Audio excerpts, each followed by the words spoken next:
হরে কৃষ্ণ। সকলকে জানাই বরুথিনী একাদশীর শুভেচ্ছা। তো আজ আমি শ্রীমদ্ ভাগবত গীতা যথাযথ প্রথম অধ্যায় 44 নম্বর শ্লোক পড়ে শোনাবো। অহবত মহত পাপম কর্তুম ব্যবসিতা বয়ম যত্রাজ্য সুখ লোভেন হন্তম স্বজনম উদ্যতা। গীতার গান।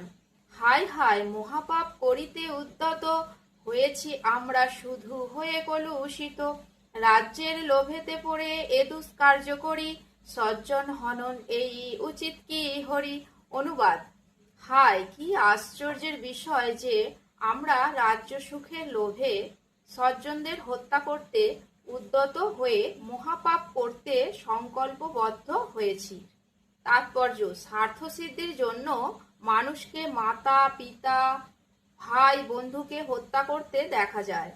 পৃথিবীর ইতিহাসে এর অনেক নজির আছে, কিন্তু ভগবত ভক্ত অর্জুন সদা সর্বদা নৈতিক কর্তব্য অকর্তব্যের প্রতি সচেতন। তাই তিনি এই ধরনের কার্যকলাপ থেকে বিরত থাকতেই শ্রেয় বলে মনে করেছেন। হরে কৃষ্ণ।